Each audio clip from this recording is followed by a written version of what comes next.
The shovel hit something soft. Not wood, not stone. Something that moved back. Eli froze. The wind howled across the empty graveyard, brushing dead leaves over open graves. He stood alone under the flickering floodlight, his breath misting in the cold night air. He leaned closer to the half-dug pit. Thump. The sound came again, faint, muffled. From inside the earth, he dropped his shovel. A whisper followed, rasping through the soil. Eli. His knees almost buckled. No one knew he worked this late. No one should have known his name down there. He backed away, heart hammering, eyes on the shifting dirt. And then the whisper grew clearer, closer. Eli. Don't Leave me, he ran. But even as his boots pounded the gravel path, the voice followed, carried by the cold wind across the headstones. You left me here. The floodlight flickered out. Darkness swallowed the cemetery whole. Introduction, 900 words. Eli Marin had been digging graves for almost 20 years. No one else wanted the job. He said little, worked nights, and kept to himself. He wasn't scared of the dead, not anymore. But lately, something had changed.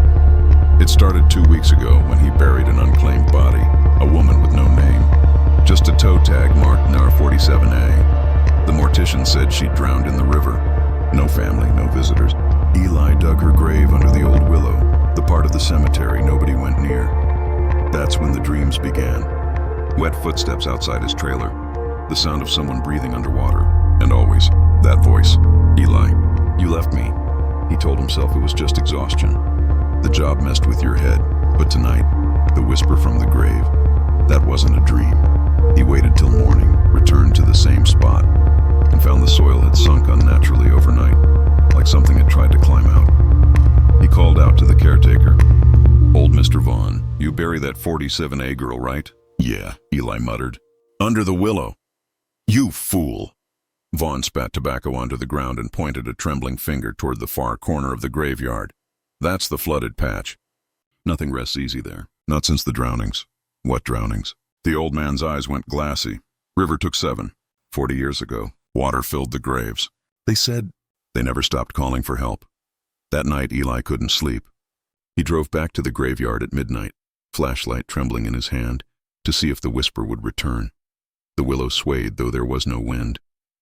The grave looked untouched. But when he crouched down, his flashlight flickered. For a second, he saw wet footprints leading from the grave toward the caretaker's shed. He followed them. The shed door creaked open. The air smelled of rot and river mud. Inside, the footprints stopped in front of an old wooden coffin, the same one he'd buried. He froze. His own voice whispered from the dark, Eli! He swung the light wildly. Nothing, but something tapped from inside the coffin. 3 slow knocks. Then silence. He stepped back, trembling. You're not real, he muttered. The lid lifted an inch. Water spilled out. Inside wasn't a body, just a bundle of soaked clothes and a locket. He opened it. Inside was a photo of him, younger, smiling, arm around a woman at the river. The same woman. Memories clawed their way back. Things he'd buried deeper than any grave. He'd been 25. She was named Mara. They'd argued by the river. She'd slipped. He hadn't jumped in fast enough. He thought she'd disappeared. No one ever found her until 2 weeks ago. He dropped the locket, stumbled outside. His flashlight died, leaving only the moonlight over endless graves. And then the voices rose, many voices, layered and wet, whispering his name from beneath the earth. Eli, Eli, come down. Come home. The ground quivered under his boots. A headstone cracked open. A hand, pale, bloated, clawed through the soil. He screamed, ran, but the whole cemetery began to shift, like something massive was crawling underneath.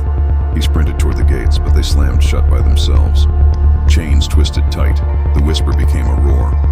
Dozens of drowned figures emerged, skin gray, eyes hollow, clothes dripping river water. In front of them, Mara.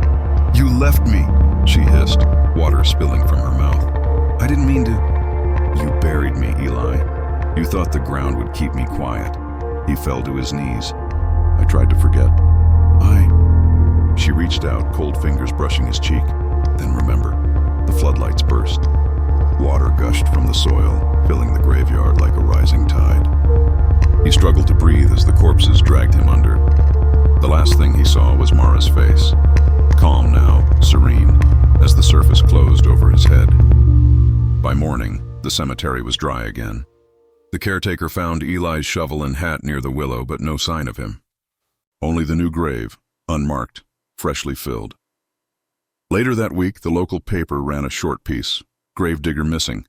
Authorities suspect accident during flooded night. Mr. Vaughn retired after that." The new worker refused to dig anywhere near the willow. Every now and then, late at night, people passing the cemetery swear they hear a man's voice whispering from below the ground, "Please, don't leave me here." And if you listen long enough, sometimes another voice answers, a woman's, soft and wet, whispering back, "I never did." The first time Clara saw her name carved into stone, she thought it was a cruel joke. The headstone sat beneath a twisted oak, gleaming pale under moonlight. Clara Hensley, 1989-2024, beloved daughter, never forgotten. Her hands trembled as she traced the engraving. The stone felt fresh, cold and smooth, like it had been carved yesterday. But it was the bouquet that made her step back. Lilies, her favorite. Still wet with morning dew, someone had just been here. "This isn't funny," she whispered to the night. The air didn't move. The leaves hung perfectly still. Then, from behind her headstone, a faint voice, eerily similar to her own, whispered, "I told you not to come back here." She turned. No one stood there. Just a shadow that looked exactly her size, slowly stepping behind another grave. Her phone screen flickered as she tried to call someone, but before she could press dial, the reflection on her screen showed a pale face behind her shoulder, her own face. Clara hadn't been to Hollow Oak Cemetery since her mother's funeral last year. It was a small-town graveyard, moss-eaten angels, cracked stone paths, a fog that never seemed to lift. She had driven there that night because of a letter, unmarked envelope, no stamp, that had arrived at her door. Inside was a short note written in shaky handwriting. "You should see what they've done for you." She thought it was some sick prank, but curiosity won. Now as she stood staring at her own name in the dirt, the fog thickened, muffling every sound. "Who's there?" she called out.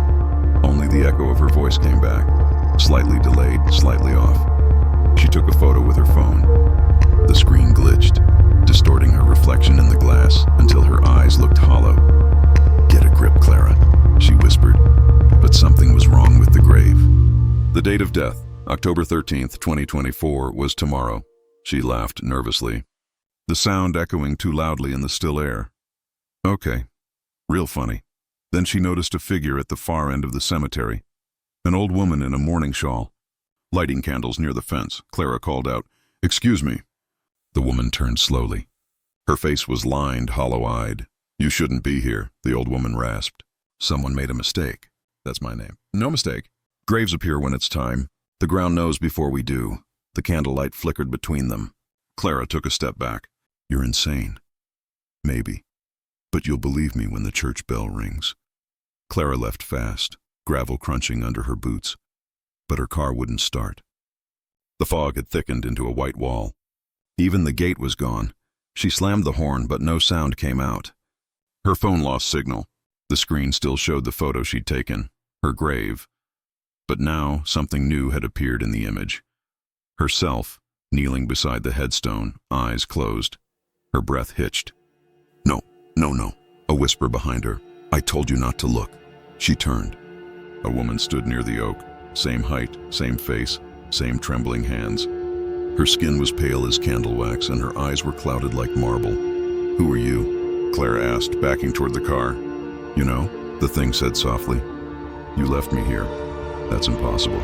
The double tilted her head. "You don't remember the accident, do you?" Flashes tore through Clara's mind. Screeching tires, broken glass, water filling her lungs, then darkness. She gasped, clutching her chest. "No, I survived that." "I walked away." "You didn't." The fog pulsed, heavy, wet, suffocating. The headstone behind the figure cracked down the middle. "This isn't real." "Then wake up." Clara ran. The cemetery stretched endlessly, looping her back to the same oak, the same grave, the same inscription, and every time she returned, another candle was lit beside her stone. The church bell tolled in the distance, one, deep and mournful. The old woman's voice echoed through the fog. "Midnight. Time to cross. Clara dropped to her knees, clutching the dirt. I'm not dead! Her double stepped closer, whispering, "Then breathe." Clara tried. The air burned in her lungs, too cold, too heavy. Her heartbeat slowed. Around her, the other graves began to stir. Hands pressed against the soil from below. She screamed. But the fog swallowed the sound. The double crouched beside her, almost tender. "It's easier if you stop fighting." Clara stared into her own face, trembling. "Why me?" "Because you came back. The living never should." The last bell rang.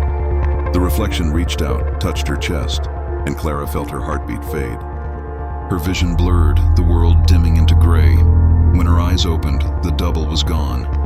She stood in front of her own grave, watching as another woman, alive, screamed and ran through the fog. The same face, the same panic. "No," she whispered. "Not again." But the cycle had already begun. Morning, Hollow Oak Cemetery glimmered with dew. The caretaker found fresh lilies on a grave that hadn't been there the day before. No one knew who left them. The photo on Clara's phone was recovered weeks later. Investigators said it was corrupted, a blur of fog and two identical figures standing before the same headstone.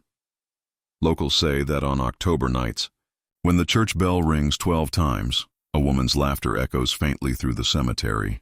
Some say she's mourning herself. Others say she's waiting for the next name to appear, and every year one new stone does. Every afternoon, the boy sat between the gravestones and talked. At first, the caretaker thought it was innocent, a lonely child whispering to the dead. But then the boy began listening back. One day, Mr. Harper heard him say, "You're cold again today. Don't worry, I'll stay." No one had visited that grave for 50 years. Mr. Harper watched from the tool shed, heart thudding. The wind was still, yet the flowers on the grave trembled, as though something beneath the soil had sighed. Then the boy tilted his head, smiled faintly, and whispered, "Okay." "I'll tell him." Mr. Harper stepped out. "Tell who, son?" The boy turned, pale-faced, eyes wide and unblinking. "You. He says your wife's still waiting." The caretaker dropped his lantern. His wife had been dead 30 years. Jacob Miller was 8 years old when he started visiting the cemetery. His mother said he was talking to imaginary friends. He'd bring small toys, a truck, a marble, and line them neatly beside one grave in particular. Eliza Turner, 1901, 1953, Mr. Harper. The old caretaker noticed him on his rounds. He wasn't used to company. The boy was polite, quiet, never made trouble. But he always sat in the same spot at the same hour. "Why her grave, son?" Harper asked one evening. "She listens," Jacob said simply. Harper chuckled uneasy. "And what does she say?" Jacob smiled faintly. "Things she shouldn't know." The caretaker thought it was childish imagination, until Jacob began to repeat details no one had told him. "Mr. Harper, why do you keep the ring in your coat pocket?" Harper froze. "How do you know that?" "Eliza told me. She says you used to wear it. The ring, his wedding band, had never left his coat since his wife's funeral." After that, Harper started watching. Every day at 4 p.m., Jacob arrived, sat cross-legged by Eliza's grave, and whispered. Sometimes laughed, sometimes cried. One evening, Harper decided to test it. He approached quietly, hiding behind a row of leaning stones. He heard two voices. One was Jacob's, the other was soft, cracked, like dry leaves moving in a coffin. He confronted the boy afterward. "Jacob, who's been talking to you?" "Eliza," he said calmly. "Eliza's dead, I know. She misses her son." That night, Harper looked through old cemetery records. Eliza Turner had a child, died young, never buried. The name listed was Jacob Turner. He didn't sleep that night. When he went back the next morning, Jacob was already there, humming to himself and digging with a stick near the grave. "Jacob." "Stop that!" She said, "It's under here," the boy said, not looking up. "What is?" "Her lullaby." The dirt moved easily, too easily, as though already disturbed. Something glinted beneath. Harper knelt and brushed it aside. A music box, rusted, half-broken. He opened it. The melody that played was the same tune Harper's wife used to hum.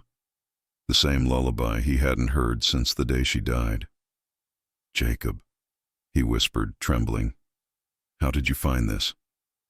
"She wanted you to remember." That night, Harper sat in his shack, staring at the box. When the clock struck midnight, the melody began playing again on its own, and beneath it, faint but clear, a voice. You never said goodbye. He dropped the box, heart pounding. The music stopped. From outside, through the thin walls of the shed, he heard Jacob's soft voice whispering by the graves again. But this time, there was more than one child's voice answering back. Harper grabbed his lantern and rushed outside. The fog was thick, curling low across the stones. Jacob was standing near Eliza's grave, holding the open music box. All around him, the ground rippled. Jacob! Step away! The boy looked up. His eyes weren't his own. They were old, distant, almost gray. She's awake now, he said softly. She says you can see her too. Harper lifted the lantern. Shadows stretched, forming the faint outline of a woman kneeling behind the boy. Eliza Turner.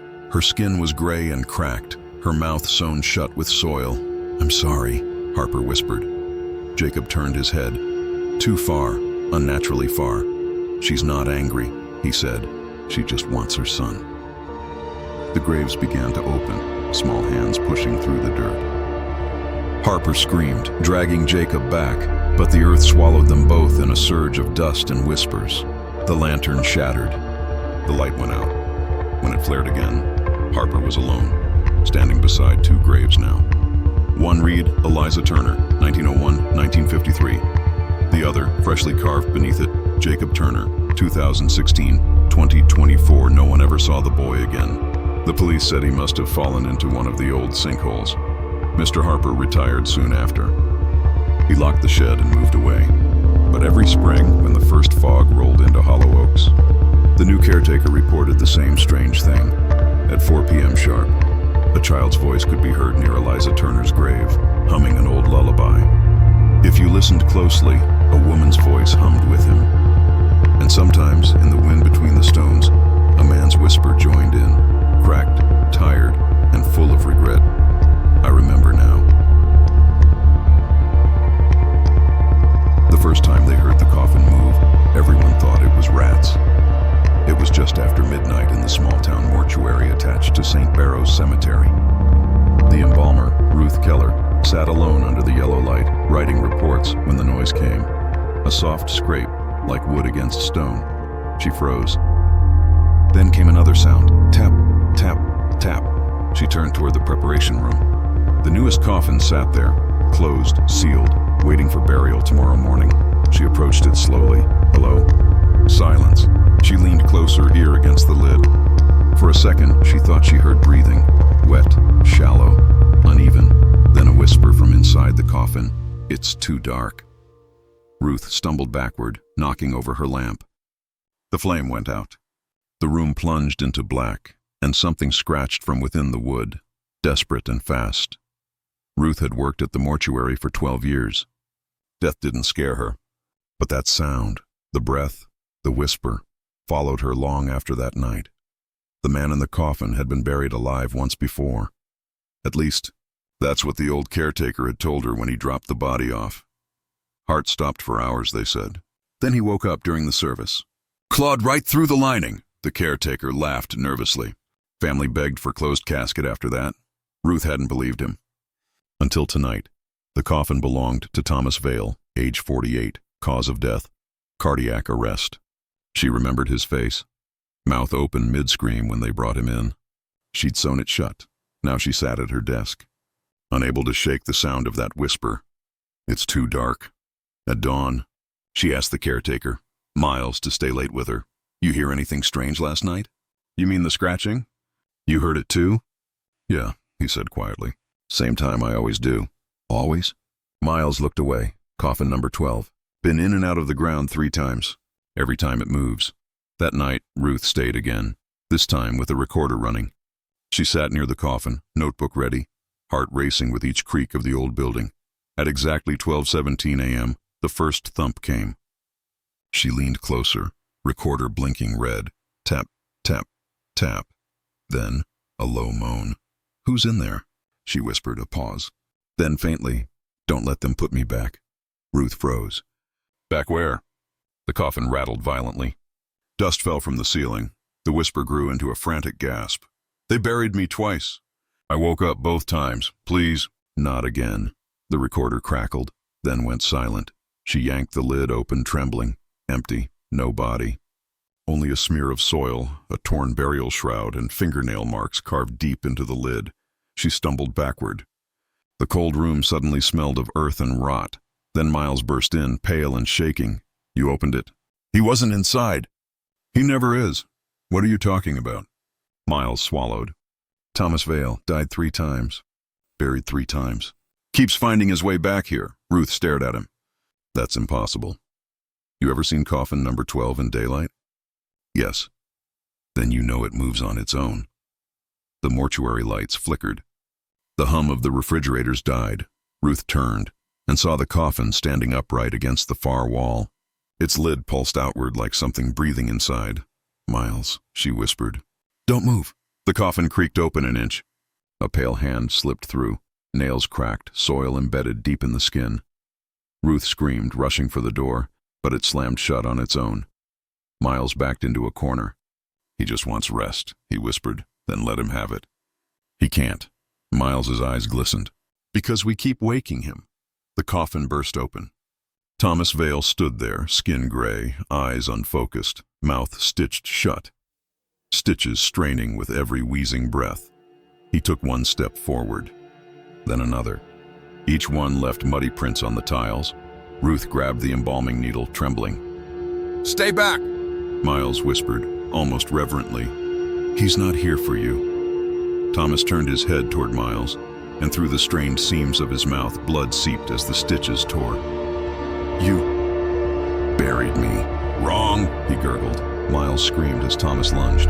The lights exploded. Glass rained down. When the emergency lamps flickered on, the coffin was closed again. Only Ruth remained, staring, trembling, the needle dripping red.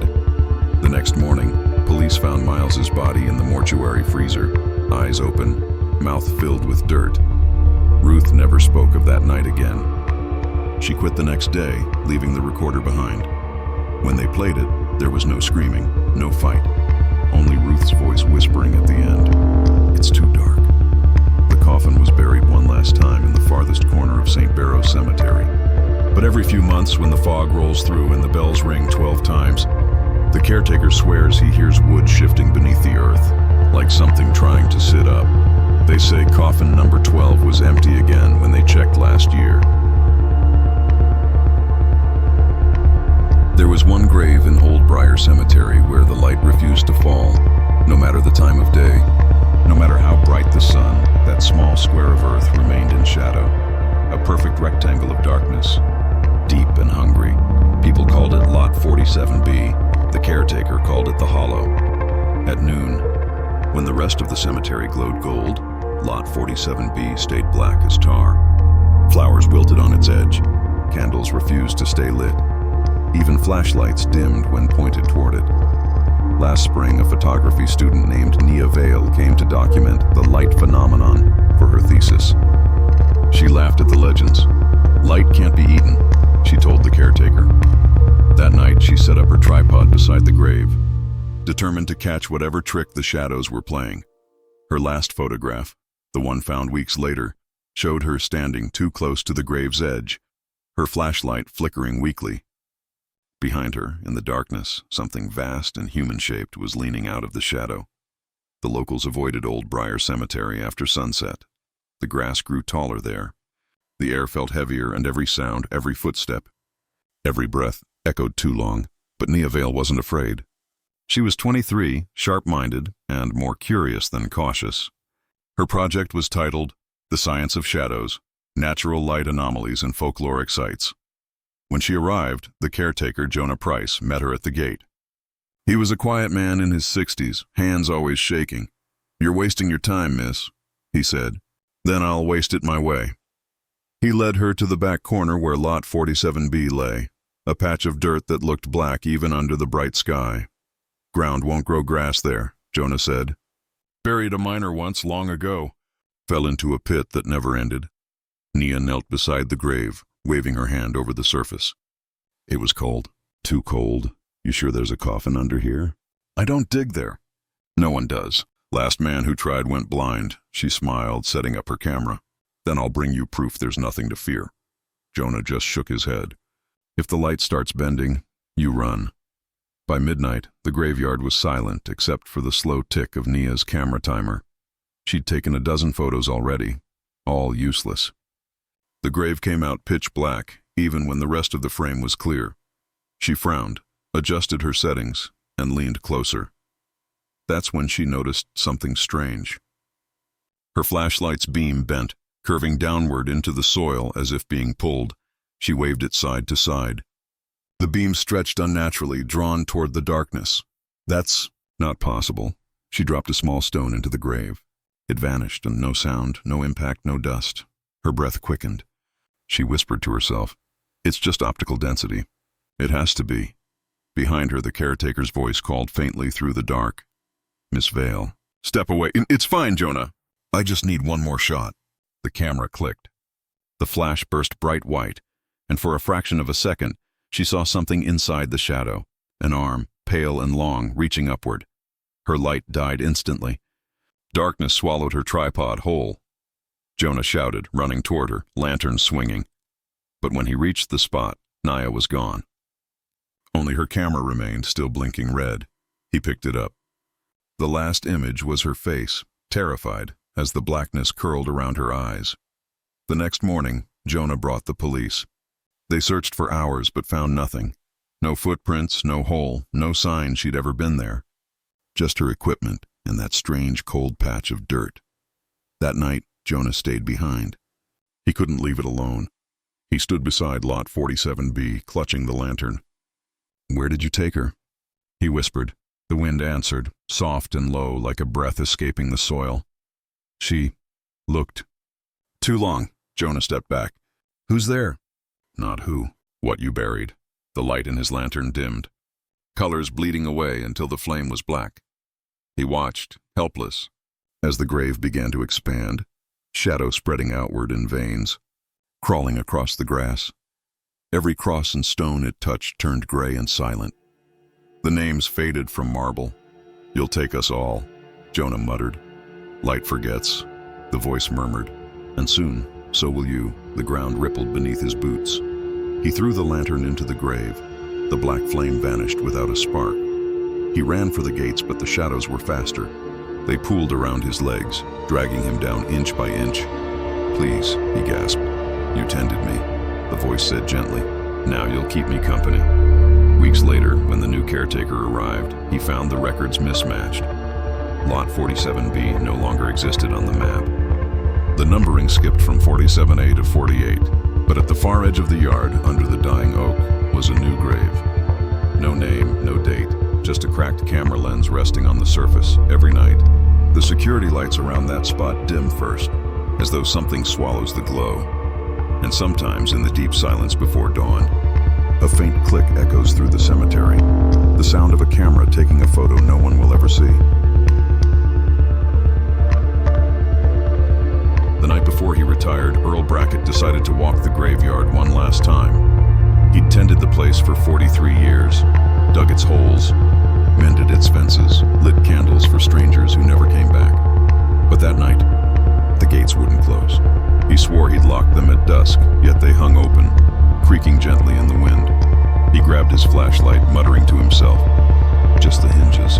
But when he turned toward the path, his light caught something new, a fresh grave where there shouldn't have been one. No marker, no mound of soil, just a perfect rectangle of disturbed dirt, darker than the rest. He knelt, touched the surface, and felt it breathing. A voice whispered up through the earth, "Don't leave me alone tonight." Earl stumbled back, flashlight flickering. Behind him, all the graves, thousands of them, began to whisper his name. Earl Brackett had never believed the stories about Millhaven Cemetery. He'd heard them, of course, the missing vicar, the hollow grave, the nightlights that moved on their own. But he was a man of routine, not superstition. He started every shift the same way. Lock the north gate. Check the chapel candles. Make his round between rows 12 and 13, where the old burials lay. That night, though, something was wrong. The air was heavier, the silence too deep.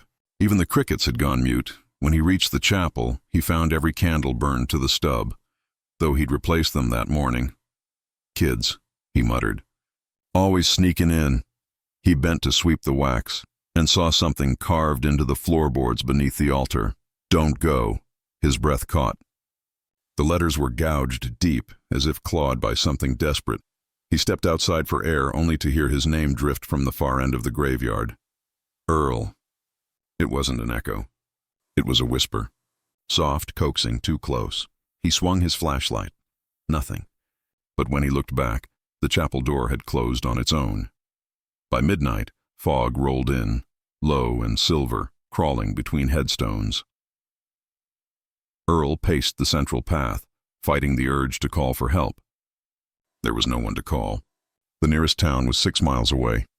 He told himself he'd finish his last round, then leave this place for good. But the new grave, the one that wasn't there before, drew his eye again. It looked wrong. Too clean. Too recent.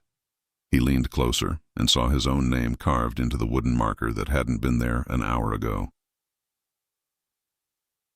Earl Brackett, 1948, 2025. He froze.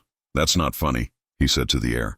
The wind sighed through the trees, sounding like laughter. He grabbed the shovel from his belt and began digging furiously. The soil was soft, too soft, as if freshly turned. He dug 2 feet deep before his spade hit wood, a coffin. Brand new. Hands trembling, he pried the lid open. Inside lay himself, pale, still, hands folded neatly across the chest. A name tag pinned to the shirt, Caretaker, Millhaven Cemetery. He dropped the shovel and staggered back, gasping. No, I'm alive. The corpse's eyes snapped open. Shift's not over. Earl, he screamed, stumbled backward, and ran for the chapel. Inside the chapel, the candles reignited on their own, a dozen small flames trembling in the still air. The coffin lid slammed shut outside, echoing like thunder. Earl pressed himself against the altar, heart racing. I didn't do nothing wrong, he whispered. I took care of this place. From the corner came a voice, soft, childlike, echoing through the rafters. You did. That's why we kept you, he turned. Figures were forming in the flickering candlelight, silhouettes of the dead he'd buried over 4 decades. Mrs. Clary, the widow from Lot 12. Tommy Reed, the boy struck by lightning. Old Pastor Mallon, eyes hollow but smiling. Every grave you tended, said the pastor, needs a caretaker. Someone must stay behind. Earl shook his head violently. No, I'm done. I've done my part. Not yet, whispered the boy. Not until the last light goes out. He looked around, every candle burning low, wax spilling like blood. He snatched one, threw it to the floor. It sputtered and died. See? It's out! Not all of them. The others moved closer, their faces half seen in shadow, mouths moving in unison. Not all of them. Not all of them. Earl stumbled toward the door, slamming it open, and froze. The graveyard was glowing. Each headstone pulsed faintly with inner light, names shimmering like fireflies in fog. You see, Earl? The pastor murmured behind him. They're not lights of peace. They're shifts, waiting to be covered. The world tilted. The grave's lights flickered faster. Each went out, one by one, until only his own grave remained glowing. He dropped to his knees as the ground beneath him opened in a slow, silent breath. Please, he whispered. Rest now, they answered. The next caretaker will come. When the new caretaker arrived the following week, the paperwork was strange. Earl Brackett's retirement had been processed, but his signature looked uneven, smeared, like ink dragged across damp paper. The gate keys lay on the office desk, wrapped in his old handkerchief. Beside them, a note. Keep the candles burning. Don't leave before dawn. Out by the chapel, a fresh grave had appeared, right where the mysterious one had been. The name carved into the wooden marker was simple and familiar. Earl Brackett, Caretaker. The new man lit a candle out of respect. The flame trembled once, then straightened, and deep beneath the ground, something whispered approval. They said the cemetery was finally closed, fences welded shut, gates chained, no burials, no visitors. But every night, from the heart of the old grounds, a whisper rolled through the fog. It spoke names. At first, the town ignored it. Then the names started matching. First a man who fell asleep smoking, then a girl found drowned in her bathtub, then a bus driver who collapsed at the wheel. Each name whispered one day before they died. By the seventh night, the list had grown long.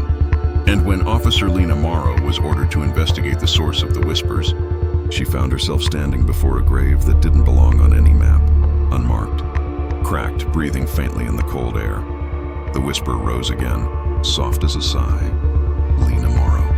Her flashlight flickered. "No," she whispered. "That's not possible." The grave replied, calm and certain. "Tomorrow." Introduction. 900 words. Officer Lena Morrow didn't believe in curses. She believed in evidence, in paperwork, radios, and chain of command logic. But when the dispatcher called her out to Millhaven Cemetery, she hesitated. "Ma'am," the rookie said over the radio. "The locals swear they heard voices again." "Wind through stone," Lena replied. "That's all." Still, she took the call. The town was small, and fear spread fast. The cemetery looked dead long before the bodies beneath it. Overgrown grass swallowed the paths. Headstones leaned like tired old men. The chapel stood gutted, roof caved in. Lena stepped past the broken gate, her boots crunching glass and gravel. She moved slow, sweeping her light from grave to grave. At first, silence. Then, faintly, like breath pressed through the soil, came the whisper again. Alan Crow, Helen Finch, Louis Vale. She froze. Those names were from this morning's obituaries. Her radio hissed. "Officer Morrow, you copy?" "Go ahead. You reading this static?" "We're getting..." The signal died. She turned her beam forward and saw it, a mound of dirt so black it looked wet. No marker, no flowers, no reflection, and from it a faint voice repeating over and over, "Tomorrow. Tomorrow. Tomorrow." Conflict development, 2,500 words. Lena began recording. Unidentified grave northern sector. Possible sinkhole movement. Unconfirmed auditory phenomena. Her voice was steady, but her hands weren't. She crouched, brushed the soil. It pulsed beneath her palm, like a slow heartbeat. "This ground's warm," she muttered. The whisper shifted. "You shouldn't be here, officer." She spun around. No one. Only rows of graves, glinting faintly under her flashlight. "Who's speaking?" "They are." The graves moved, only slightly, but enough to make her breath catch. The earth rippled, subtle as exhaling lungs. A cold wind rose, carrying faint voices. She caught words. "The light's gone." The caretaker stayed, the hollows open again. Every name she'd heard before, from reports, from town legends, whispered through the air, merging into one endless moan. Lena backed away slowly. "Okay," she whispered to herself. "You're overtired. Auditory hallucinations. Gas pockets, maybe." Her flashlight flickered out. The darkness wasn't empty. It watched her. Somewhere to her right, soil began to crumble. Fingers, gray and thin, broke the surface. Then another hand. Then another. Figures clawed upward, silent, half seen through fog. "We kept them safe," a chorus said. "Until the next one came." The next what? The next caretaker. The earth around her split open. Hundreds of narrow cracks glowing faintly with cold light. Inside each name shimmered.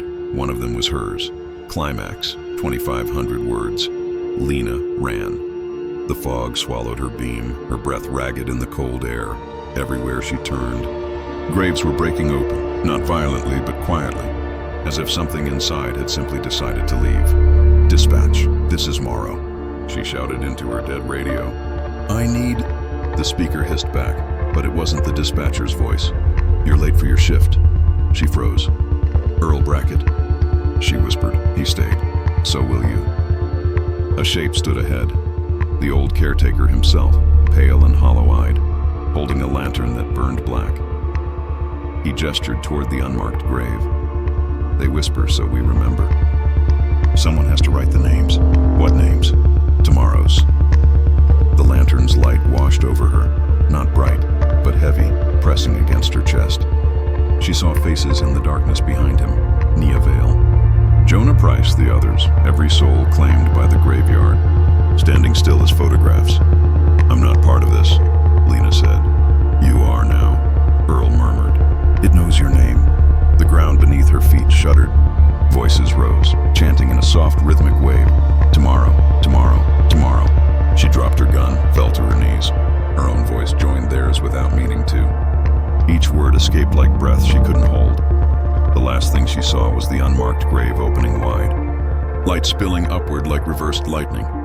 Then silence. Resolution, 900 words. The next morning, the cemetery was empty again, no footprints.